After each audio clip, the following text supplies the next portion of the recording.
que Dieu vous bénisse aujourd'hui et bienvenue au sein de la mission chrétienne française. C'est pour moi une joie, un plaisir de vous accueillir dans ce lieu. Et mon désir est que le Seigneur réveille ce champion qui est en toi, ce champion de Dieu, ce champion qui va de victoire en victoire, ce champion qui ne vit pas sous le découragement, sous l'abattement, mais qui est celui que Dieu a choisi afin d'être victorieux, celui qui amène la bénédiction là où il va, celui qui est une lumière dans sa famille. Et mon désir est que tu prospères à tout égard. Et si vous avez l'occasion de nous voir et de venir dans cette ville de Marseille, sachez que la mission chrétienne est une grande famille et que notre joie sera parfaite si vous venez. Ça sera pour nous un encouragement et vous serez accueillis comme dans votre église, vous serez accueillis dans l'église de Jésus. Mais nous pouvons proclamer ensemble: à toi notre Dieu soit l'honneur, la force, la puissance et la gloire, d'âge en âge et d'éternité en éternité, au siècle des siècles. Amen.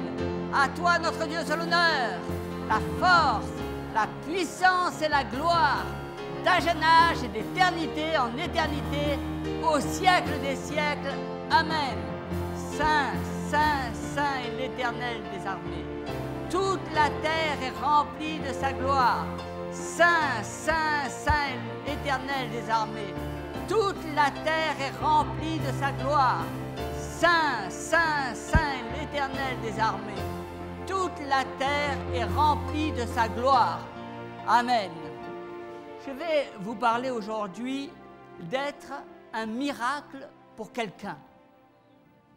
Plusieurs personnes prient pour recevoir un miracle dans leur vie, mais nous devons réaliser que nous pouvons être un miracle pour quelqu'un d'autre.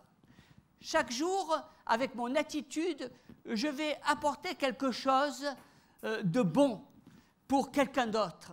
Je vais encourager, je vais répondre à un besoin, je vais être gentil avec mon voisin, je vais devenir le miracle qu'attend une autre personne. Notre joie est connectée avec les dons de Dieu.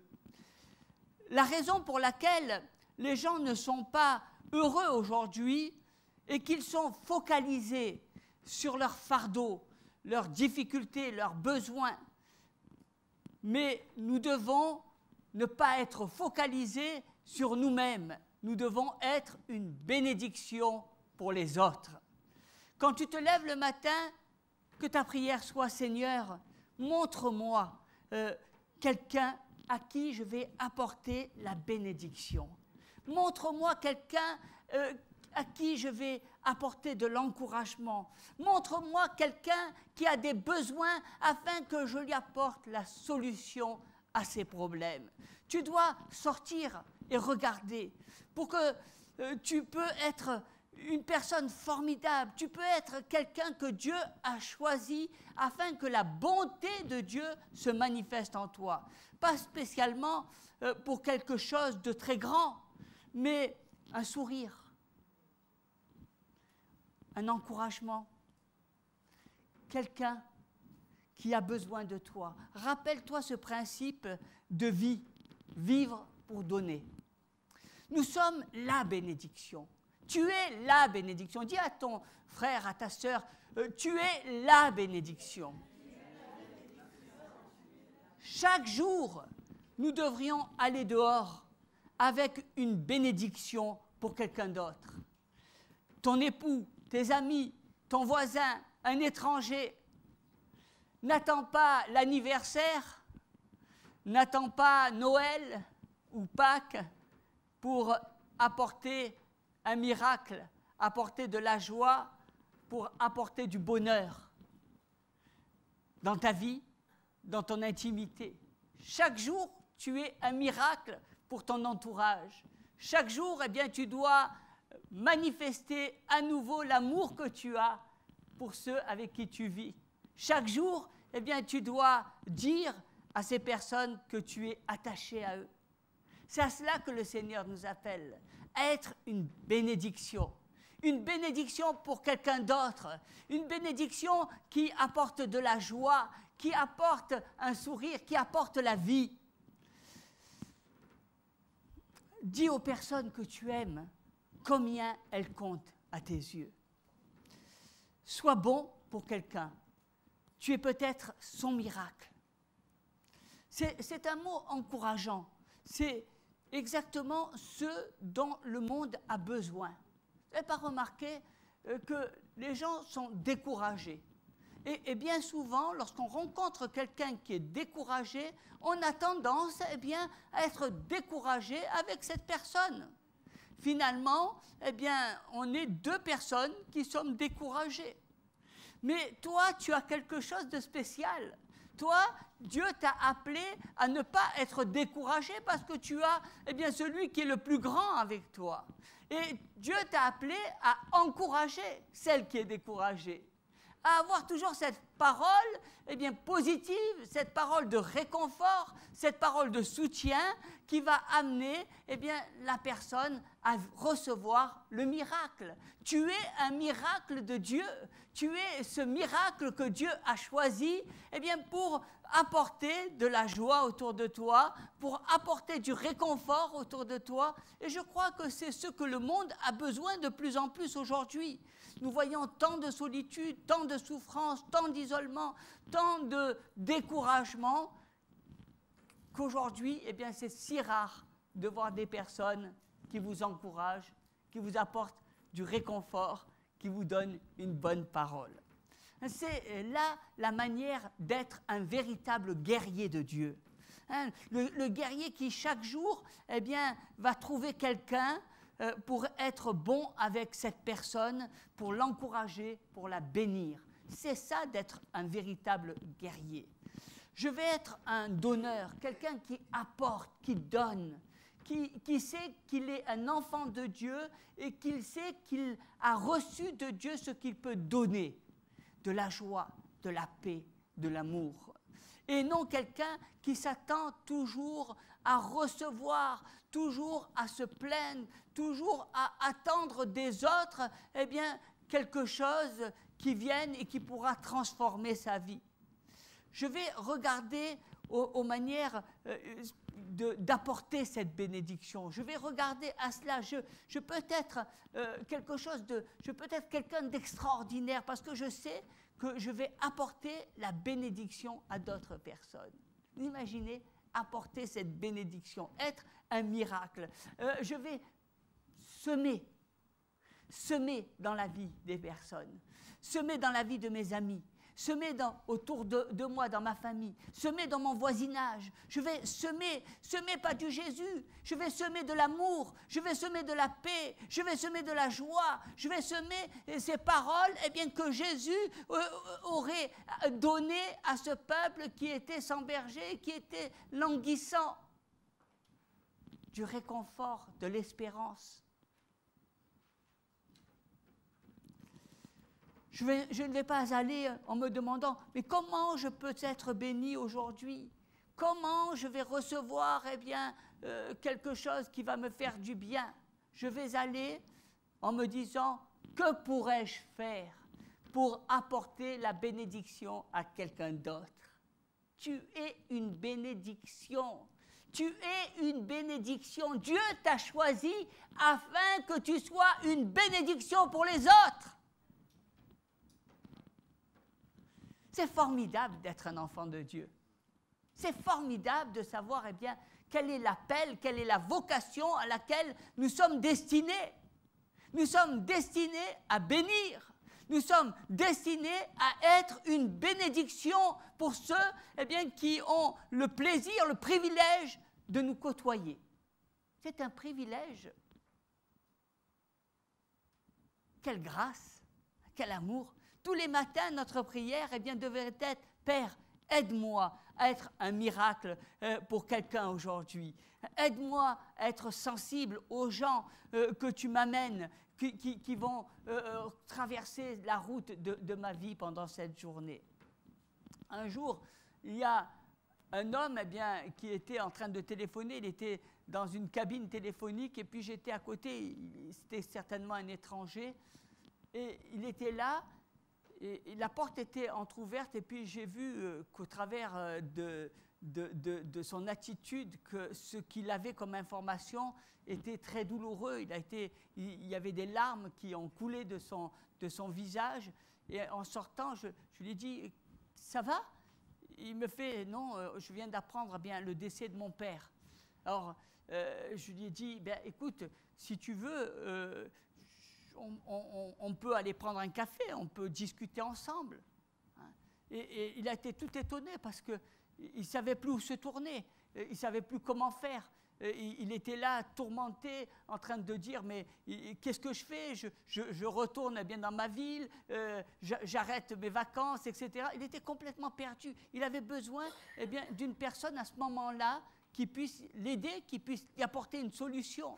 Et en lui disant « Mais ne t'inquiète pas, j'ai tout mon temps. J'avais des rendez-vous, j'étais occupé, mais je n'ai pas cherché à regarder mes occupations. J'ai regardé à cette personne qui avait besoin de moi et j'ai pris du temps avec lui.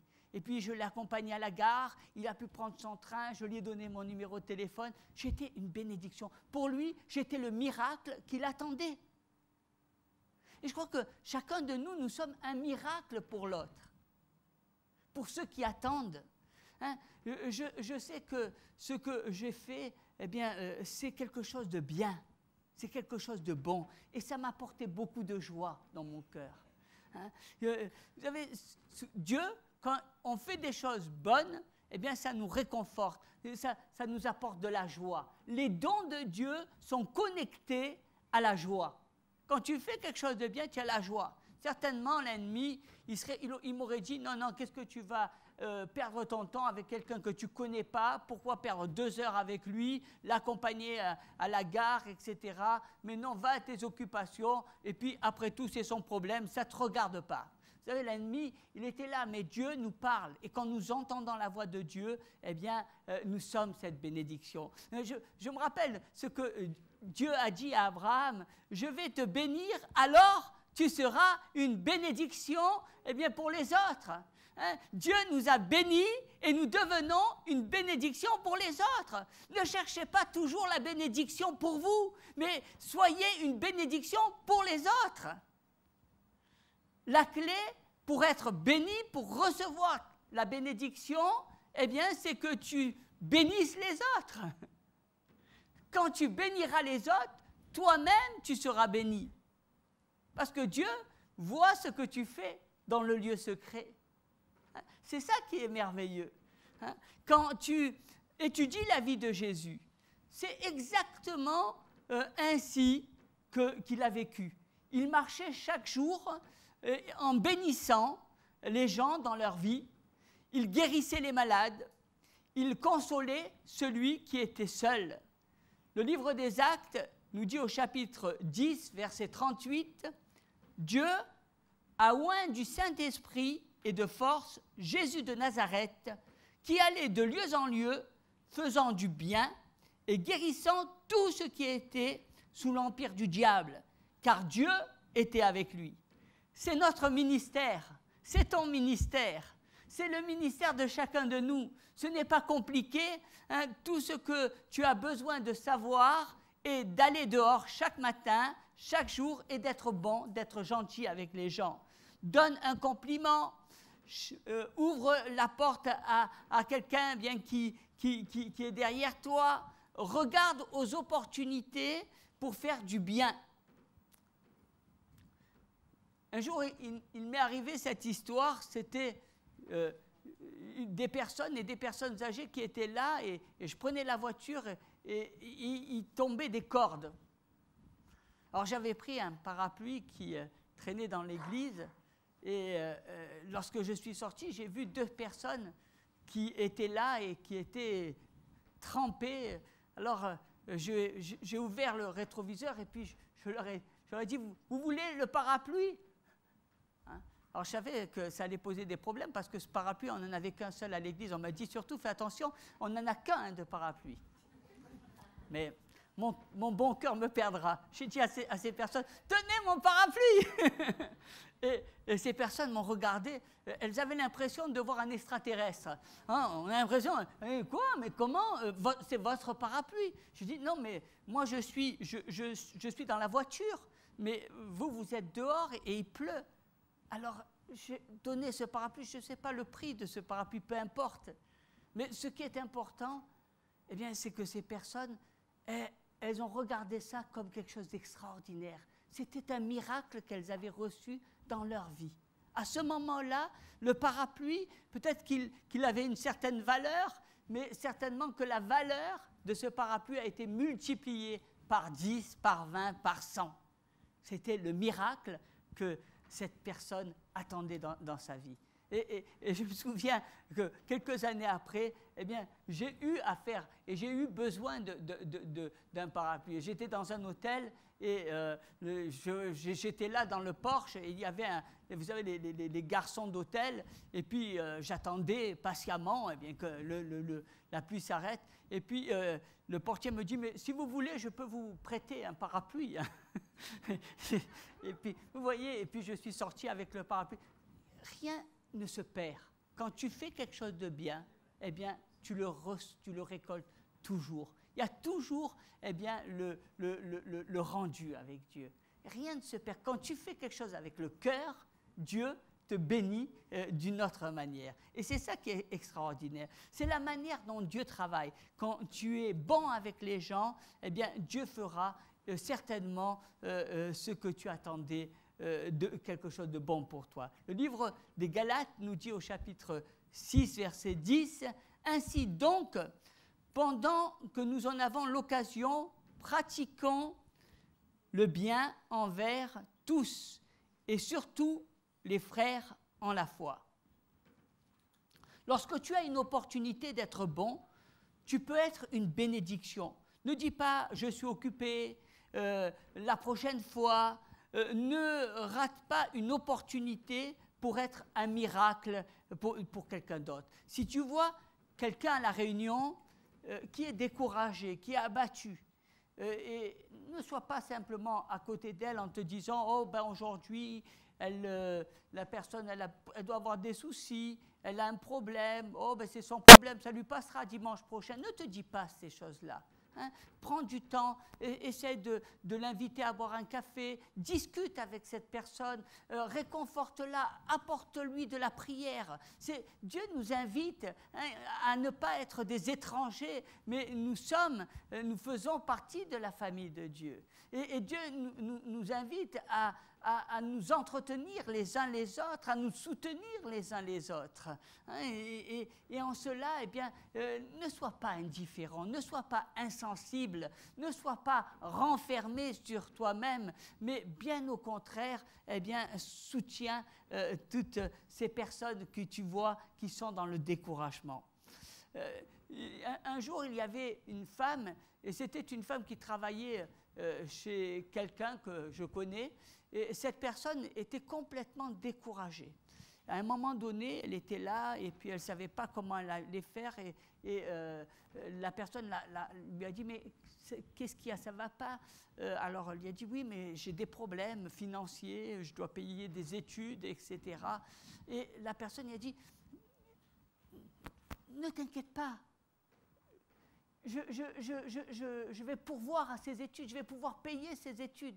Ne te fais pas du souci. Il y a toujours quelqu'un que Dieu a mis en réserve qui va t'apporter la solution. Il y a toujours quelqu'un qui sera un miracle pour toi dans ta vie et dans tes difficultés. Hein, il suffit eh bien, que tu ailles. Je me souviens des moments où j'organisais une manifestation, Marseille en fête, c'est une grande manifestation dans la ville, et puis j'étais là, et puis j'avais des difficultés financières. Alors c'est toujours embêtant, parce que tu ne peux pas dire comment taper toujours, et puis prendre le micro, et je me souviens avoir été voir des frères, des sœurs, et leur ouvrir mon cœur. Et puis ils m'ont dit, mais ne t'inquiète pas, je suis là, on est là, on partage les bonnes et le pain dur, on est ensemble. C'est ça la famille de Dieu. Hein, il y a toujours quelqu'un qui sera un miracle pour toi dans ta vie. Hein, et sache que tu es toi aussi un miracle pour les autres. Un jour, je me souviens aussi, c'était une personne qui voulait acheter une voiture. Et alors, pour acheter des voitures, hein, ça coûte cher. Et quand vous avez cette intention, vous allez faire tous les magasins, tous les concessionnaires. Généralement, même si vous n'avez pas du sang juif, vous allez toujours chercher, eh bien, avoir une bonne remise. Hein. Et alors là, eh bien, un jour, j'ai été voir, eh bien, quelqu'un qui achète beaucoup de voitures. Et j'ai dit, bah, écoute, tu sais, moi, je dois acheter un véhicule, mais j'ai besoin d'une bonne remise. Et c'est extraordinaire parce que la personne, elle a passé un coup de téléphone et puis elle a dit, voilà, je vais t'envoyer telle personne. Et puis je suis arrivé, je dis, je viens de la part d'un tel. Et puis on me dit, ben voilà, oui, on va vous faire une bonne remise. Vous voyez, quand on parle, le peuple juif, ils sont spécialistes dans le domaine. Ouais. Un juif ne va jamais dans un magasin acheter, il essaie toujours d'avoir s'il a des connexions, etc. Après, il envisage d'acheter.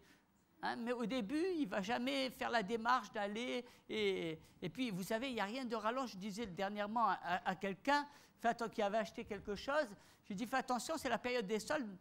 Demain, tu vas trouver eh bien, ceux que tu as achetés à 30% de moins cher. Si vous aviez vu la mine, il était en train de râler. Vous voyez, Dieu est un Dieu merveilleux. Hein, et cela. Et juste un coup de téléphone, et ça marche. Hein. Tu peux répondre aux besoins de quelqu'un et nous devons juste être sensibles, attentifs hein, et regarder eh bien, ce que nous pouvons faire pour aider une autre personne. Un jour, il y a aussi une personne qui était âgée, c'est une dame, et puis elle téléphone en disant « mais je voudrais bien venir à l'église, mais il n'y a personne pour m'accompagner. » Et comment faire ? Et je bénis le Seigneur parce que eh bien, ces paroles sont tombées dans les oreilles de quelqu'un de jeune. Et cette personne a dit, mais non, moi je peux vous amener à l'église, il n'y a pas de problème. Je peux vous amener tous les dimanches. Et cette personne eh bien, a pu venir à l'église de dimanche en dimanche et elle a pu se réjouir. Vous savez, pour une personne âgée, souvent, eh bien, elle se retrouve entre quatre murs et sa seule sortie, sa seule joie, eh bien, c'est d'être là. D'être dans l'église. Hein, combien c'est important pour cette personne eh bien, de pouvoir participer. Oui, Dieu envoie toujours un ange qui va t'amener quelque part. Le livre des Ecclésiastes nous dit au chapitre 11, verset 1, « Jette ton pain sur la face des eaux, car avec le temps, tu le retrouveras toujours. Hein. La moindre gentillesse peut te revenir en une bénédiction bien plus grande. » Je me souviens un jour aussi, et c'est une histoire qui est très attachante, c'est un couple qui aidait d'autres personnes et des enfants, et c'était des personnes qui étaient orphelins. Et le but bien de cette personne, on en a dans l'église qui travaille pour le Népal, mais là il s'agissait de personnes qui achetaient des chaussures pour tous ces enfants qui n'avaient pas de parents. Et un beau jour, ils ont été dans un pays et puis ils se sont rendus compte de toutes ces chaussures qu'ils avaient achetées. Alors ils avaient demandé aux enfants de dessiner le modèle et puis en fonction du dessin, ils allaient acheter eh bien, des chaussures et les envoyer. Et puis un beau jour, c'est un couple qui était sans enfants. Ils ont vu bien un enfant qui était là pour lequel ils avaient acheté des chaussures et ils l'ont adopté. Et puis, cet enfant est venu dans leur famille, tout ça. Et puis, il leur dit, ben, qu'est-ce que tu veux qu'on te fasse cadeau? C'est bientôt Noël. Alors, l'enfant a dit, moi, je veux des parents. Et puis, il dit, oui, mais comment tu veux qu'on t'apporte des parents? Alors, l'enfant, il a pris cette boîte qu'il avait fait quand il était enfant, avec le dessin de cette paire de chaussures, et il dit, tu vois, mes parents, ils sont dans cette boîte de chaussures. Dieu est toujours, nous sommes des bénédictions, nous apportons la bénédiction. Hein. Des choses qui quelquefois ne sont rien, eh bien, sont tellement importantes pour quelqu'un qui reçoit, de recevoir ce cadeau de Dieu. Hein. Il y a tellement de choses. Puis nous sommes toujours cette bénédiction qui apporte eh bien, la joie, qui apporte la paix. Il y a aussi une parole, et souvent lorsque je regarde, parce que souvent on oublie les personnes âgées, on les oublie. Alors qu'ils sont souvent dans la solitude, dans la détresse. Souvent on est trop occupé pour s'occuper de ces personnes. Mais pourtant, la parole de Dieu nous dit combien nous devrions prendre du temps, combien nous devrions être là à l'écoute. Est-ce que tu as téléphoné à une personne dans l'église qui est âgée, qui vit seule? Est-ce que tu t'es soucié d'elle? Est-ce que tu as été et tu as passé 1 heure, 2 heures avec elle? Sache que si tu jettes sur les eaux, eh bien tu reçois toujours. Pense pas toujours à être égoïste. Pense pas toujours à recevoir, mais sache donner de ton temps, sache donner aux autres eh bien, ce que tu peux apporter. Il y a tellement de choses que nous oublions dans notre société. Combien même il est difficile pour les enfants de s'occuper de leurs parents.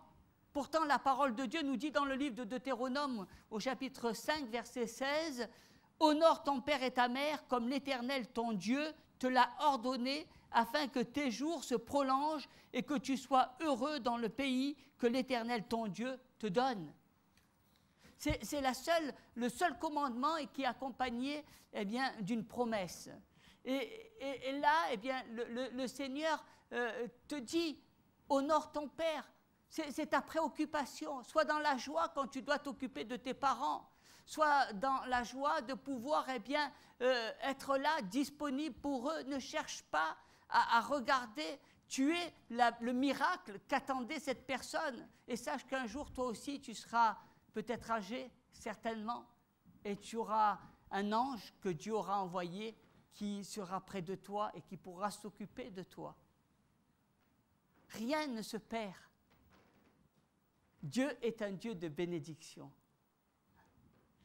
Alléluia. Et cela est formidable. Quand tu t'occupes du jardin de ton voisin, que tu prépares à dîner, eh bien, Dieu sourit à l'intérieur. Souvent, moi, je me réjouis parce que souvent, eh bien, il y a des personnes qui viennent chez moi et qui s'occupent du jardin, de la piscine, etc. Des fois, c'est pas fatigant. Hein. Des fois, vous les voyez, ils sont éreintés, hein, ils sont là. Et puis, alors moi, j'aime bien parce que ça c'est dans ma nature. Je prépare à manger, etc. Et ils sont contents, des fois, ils pourraient se dire, mais tu sais, j'aurais passé la journée à aller à la plage, j'aurais certainement des amis à aller voir, peut-être qu'au lieu d'être en train de nettoyer, eh bien, j'aurais fait de l'ordinateur, hein, certainement. Mais sachez que Dieu, lorsqu'il vous voit, il sourit. Ça plaît au cœur de Dieu. Ça plaît, parce que Dieu envoie ses anges. Et c'est la manière de recevoir cette bénédiction. Quand tu vas être une bénédiction pour quelqu'un, eh bien c'est là où Dieu va te bénir. C'est là où tôt ou tard tu recevras cette bénédiction. Ne pense pas que tu vas faire un travail ingrat. Ne pense pas que c'est une corvée. Mais au contraire, que ça soit de la joie qui émane de ton cœur afin de recevoir cette bénédiction. Moi, je bénis le Seigneur pour cela. Hein, j'ai toute une armée de personnes eh bien, qui sont là et qui sont dévouées, qui, au moindre coup, alors j'ai besoin d'un plombier, je sais à qui m'adresser, j'ai besoin d'un jardinier, je sais à qui m'adresser. C'est formidable, toute cette équipe qui m'entoure. Et ils le font avec tout leur cœur. Et c'est une bénédiction. C'est un miracle eh bien, qui est là dans ma vie. Et moi, je remercie le Seigneur pour toutes ces choses-là. Hein, et je voudrais vous dire que combien est grande la compassion de Dieu, le cœur de Dieu. Parce que Dieu agit et finalement, il nous met à cœur d'être, dans notre nature, d'être cette bénédiction. Souvent, on n'a rien à attendre. Souvent, lorsqu'on fait quelque chose, on n'attend rien en retour. On le fait simplement. Et des fois même, on va eh bien, aider quelqu'un qui nous a fait du mal. Là, c'est la véritable compassion le véritable amour que Dieu met dans nos cœurs. Cet amour, eh bien, c'est facile de faire quelque chose pour quelqu'un qu'on aime bien. C'est facile de faire le jardin du pasteur parce qu'on aime bien le pasteur. C'est facile de dire je vais aider le pasteur parce qu'on sait que c'est une bénédiction. Mais c'est plus difficile d'apporter de la bénédiction à quelqu'un peut-être qui nous a fait du mal. À quelqu'un qui n'a pas toujours été correct avec nous. Mais c'est à cela que le Seigneur nous appelle.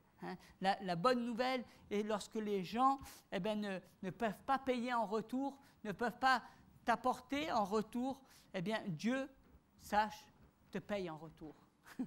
moi j'aime cela. Lorsque les gens ne peuvent pas le faire, tu vas demander à quelqu'un un service, il va te dire oui, bon, ok, mais tu sais, je n'ai pas d'argent pour te payer. Ok, il n'y a pas de problème, mais sache que Dieu va te payer en retour. Dieu te paye. Dieu paye toujours en retour. Et vous savez que les paiements de Dieu sont bien meilleurs et bien plus grands que ce que l'homme peut apporter. Le livre des Proverbes, au chapitre 19, verset 17, nous dit « Celui qui a pitié du pauvre prête à l'Éternel, qui lui rendra selon son œuvre. » Vous voyez, quand vous faites quelque chose, pitié du pauvre, dans le sens, ce n'est pas la pitié. C'est, je dirais, il n'y a pas de notion de pitié. Souvent, nous, dans le milieu occidental, on a tendance à penser que pitié, tu me fais peine. Ce n'est pas ça la pitié. C'est quelqu'un qui est dans la difficulté, qui a un problème. Et là, eh bien, tu vas faire quelque chose pour l'aider à s'en sortir. L'aider à sortir eh bien, de sa difficulté. Eh bien, quand tu fais ça, tu le fais pour Dieu. C'est marqué dans le livre des Proverbes. Tu le fais pour Dieu. Tu as prêté à l'Éternel. Et sache que l'Éternel, eh bien, lui, il te rendra selon son œuvre, ton œuvre. Il te rendra, il rend, il te bénit. Peux-tu imaginer cela dans ta tête, la faveur de Dieu? Être un père pour un enfant, être un ami pour une personne âgée, aider quelqu'un à traverser des difficultés financières. À chaque fois que tu fais cela, eh bien, tu prêtes à Dieu. Imagine ce que Dieu peut ressentir dans son cœur. Quand ces personnes ont pris eh bien, ces chaussures pour ces orphelins, quand tu as amené une personne âgée à l'église, cela s'appelle la faveur de Dieu. Tu prêtes à Dieu. Ce n'est pas une corvée. Aujourd'hui, on met toujours le mot corvée dans tout. Tout est une corvée, à partir du moment où ça dérange nos habitudes, où ça choque notre égocentrisme, notre égoïsme. Mais Dieu nous appelle à ne pas vivre seul, mais être une famille. Et cette famille, elle échange ses joies comme ses peines. Et nous sommes appelés à être une bénédiction pour les autres. Et moi, je bénis cela. Et souvent, vous savez, souvent, on a tendance à regarder, alors on voudrait que le pasteur, lui, il représente toute l'assemblée. On voudrait que le pasteur, il soit tout le temps là, qu'on traverse des moments difficiles, il soit tout le temps là, qu'on est béni. Non. Une famille, c'est une famille. Le père, il n'est pas toujours là, mais les enfants, ils doivent être ensemble, ils doivent s'apprécier, ils doivent se soutenir. Pourquoi vouloir toujours avoir besoin d'un pasteur chez vous? Est-ce que vous n'avez pas besoin d'un frère en Christ chez vous? Est-ce que ça ne vous fait pas plaisir de recevoir eh bien, quelqu'un qui fait partie de l'assemblée? Pourquoi toujours vouloir le pasteur? Est-ce que Dieu, quand il enverra un ange, il faudra qu'il soit pasteurisé?